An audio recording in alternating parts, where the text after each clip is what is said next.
കുത്തുബക്ക് എനിക്കറിയാം ഒരുപാട് സംഭവങ്ങൾ ഇവിടെ പറയാൻ നേരമില്ലാത്തതുകൊണ്ട് ഞാൻ പറയുന്നില്ല.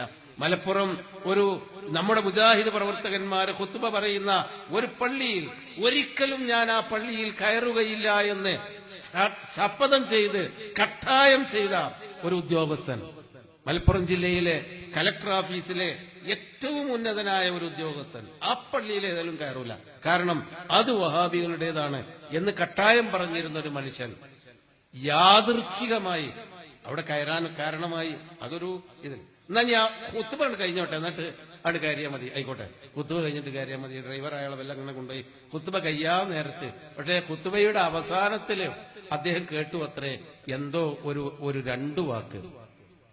അതിന് അപ്പറഞ്ഞത് ശരിയാണല്ലോ, ഓലെ പറ്റി അങ്ങനെ അയാൾ ദ്വായൊക്കെ ഉണ്ടല്ലോ, ഓല് ദ്വായിരുന്നല്ലോ, മരിച്ചുപോയവർക്കൊക്കെ വേണ്ടി ഓല് ദ്വായിരുന്നല്ലോ. അതുപോലെ അമ്പിയാക്കന്മാരുടെയും ഔലിയാക്കളുടെയും ശ്വാതാക്കളുടെയും സാലിഹ്യങ്ങളുടെയും മാർഗത്തില് ചേർക്കണേന്നല്ലേ നമ്മളാണ് കയറി ചെന്നപ്പോ അയാൾ പറഞ്ഞത്.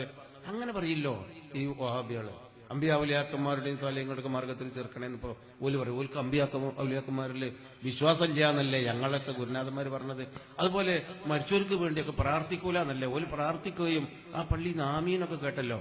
ഇതിപ്പോ എന്താ ഇങ്ങനെ, നമ്മൾ വിചാരിച്ചതല്ലല്ലോ എന്ന് അയാൾക്ക് തോന്നി. അയാൾ ഡ്രൈവറോട് പറഞ്ഞാ ഇവലി പറയേണ്ടത് ഇവരെ പറ്റി നമ്മൾ കേട്ട മാതിരി അല്ലല്ലോ, നമ്മൾ ഇവരീ പറഞ്ഞതൊക്കെ ഈ അവസാനം നമ്മൾ ഒന്നുണ്ടാക്കുമ്പോ പറഞ്ഞത് അതല്ലല്ലോ.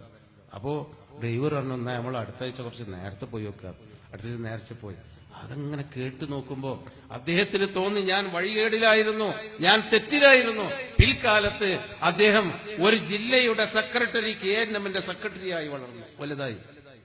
ഇന്നും അദ്ദേഹം സ്വന്തമായി മസ്ജിദ് ഉണ്ടാക്കി പ്രവർത്തിക്കുന്നുണ്ട്. ഞാൻ പറയുന്നത് എന്താന്ന് ചോദിച്ചാൽ ഇതൊക്കെ ജന്മന നമ്മളുടെ റിസർച്ച് കൊണ്ട് കിട്ടിയതൊന്നുമല്ല ഈ ആദർശം. പിന്നെ എവിടുന്നോ ഒരു കുത്തുബ കേട്ടു, എവിടുന്നോ ഒരു വയല് കേട്ടു, അതിലങ്ങനെ പോയി. സഹോദരന്മാരെ, ഞാൻ അത്ഭുതപ്പെടുകയാണ്. ഒരു പിന്നെ പലപ്പോഴും പലയിടത്തും പറയുന്ന ഒരു സംഭവമാണ്. UAE-യിൽ ഒരു എയർപോർട്ടിൽ ഇങ്ങനെ ഇരിക്കുമ്പോ ഒരു ചങ്ങാതി ഒരു സഹോദരൻ കൊണ്ടുവന്നിട്ട് എന്റെ അടുത്ത് CD തന്നു.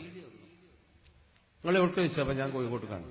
ഞാനും കോഴിക്കോട്ട് തന്നെ. ഞങ്ങളിങ്ങനെ കുറച്ചേരം ഇരുന്നു. അയാൾ എന്റെ അടുക്ക് ഇങ്ങനെ കടങ്ങണിട്ട് എന്നെ നോക്കി, പിന്നെ ഒന്നുകൂടി നോക്കി, പിന്നെ അയാൾ ഇങ്ങനെ ഇരുന്നു, പിന്നെ കുറച്ചുകൂടി നോക്കി. കുറച്ച് കഴിഞ്ഞപ്പോ തരക്കിടില്ല, പാകുണ്ട് എന്ന് കണ്ടപ്പോ അയാളെ ബാഗിൽ നിന്ന് ഒരു CD എടുത്ത് ഇത് നിങ്ങൾ കൊണ്ടുപോയിക്കോളി, കുട്ടിയൊക്കെ ഒന്ന് കൊടുത്തോളിയാണ്.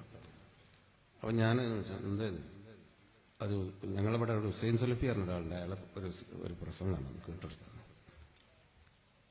അപ്പോ ഞാൻ അങ്ങനെ എൻ്റെ അടുത്ത് ഉണ്ടാവും അതൊക്കെ, അല്ല നിങ്ങൾ കേട്ടാ നല്ല അടക്കൊക്കെ ഉണ്ടാവാം. അപ്പൊ ഞാൻ വാങ്ങിൻ്റെ ബാഗിൽ വെച്ചു. ബാഗിൽ വെച്ച് പിന്നെ അങ്ങനെ സംസാരിച്ചപ്പോൾ അയാൾ പറഞ്ഞു ഞാനിങ്ങനെ ഒരു പയ്യോളിക്കാരനാണ്, ഞാനിങ്ങനെ അവിടെ ഒരു ബൂഫിയ നടത്തേണ്ട ആളാണ്. ഞങ്ങളെ ബൂഫിയന്റെ അടുത്ത്, ഞാനൊക്കെ സുന്നിയായിരുന്നു, ഞങ്ങളെ ബൂഫിയന്റെ അടുത്ത് ഒരു പള്ളി ഉള്ളത് ഇദ്ദേഹത്തിന്റെ പള്ളിയാണ്. അപ്പൊ അവിടുന്ന് അങ്ങന്റെ ജുമാക്ക് പോകാൻ പറ്റുള്ളൂ. റോട്ടുമലാണ് ഞങ്ങൾ ജുമാ കൂടല്, കാരണം പള്ളിന്റെ ഉള്ളിൽ സ്ഥലം കിട്ടൂല. അപ്പൊ അവിടെ ഇങ്ങനെ കൂടിയപ്പോ ഇങ്ങനെ കേട്ട് ഇത് ശരിയാന്ന് തോന്നി. ഇപ്പൊ ഞാൻ എന്റെ ഉപ്പാനും ഇമ്മാനും എന്റെ ഭാര്യനെയും മക്കൾക്കൊക്കെ പഠിപ്പിച്ചു കൊടുത്ത്, നമ്മളെ നാട്ടിലൊക്കെ പഠിപ്പിച്ചു കൊടുത്ത്, ഒന്ന് നിങ്ങളും കേൾക്കട്ടെ, നിങ്ങൾക്കും ഇതുകൊണ്ടൊരു ഗുണം കിട്ടിക്കൂടായില്ല എന്ന് പറഞ്ഞ് എന്റെ കയ്യിൽ അദ്ദേഹം തന്നപ്പോ ഞാൻ മിണ്ടാതെ വാങ്ങി, ആയിക്കോട്ടെ ഞാൻ ഒന്ന് കേട്ടോട്ടെ അറിഞ്ഞു ഞാൻ പോന്നു. സഹോദരൻ, മറ്റൊരു മനുഷ്യന്റെ ഒരു അവസ്ഥ നോക്കി ഇങ്ങനെ ഒരു ദൈവത്താണ്. അദ്ദേഹം കേട്ടു, അദ്ദേഹം മാറി. എന്നിട്ട് ഒരാളെയും കൂടി മാറ്റണം എന്നാണ് അദ്ദേഹത്തിന്റെ ആവശ്യം. അത് ഇന്നങ്ങനെ കണ്ടപ്പോ ഇങ്ങനെ തിരക്കട് ചേർ മാറാൻ പറ്റിയ ഒരാളാന്ന് തോന്നിയിട്ട് തന്നതാണ് എനിക്ക്. സത്യം പറഞ്ഞാൽ ആ ഹുസൈൻ സലഫി കുത്തുബ പറയുന്ന പള്ളിയിൽ അതിന്റെ തലേ വെള്ളിയാഴ്ച ഞാനാണ് കുത്തുബ പറഞ്ഞത്.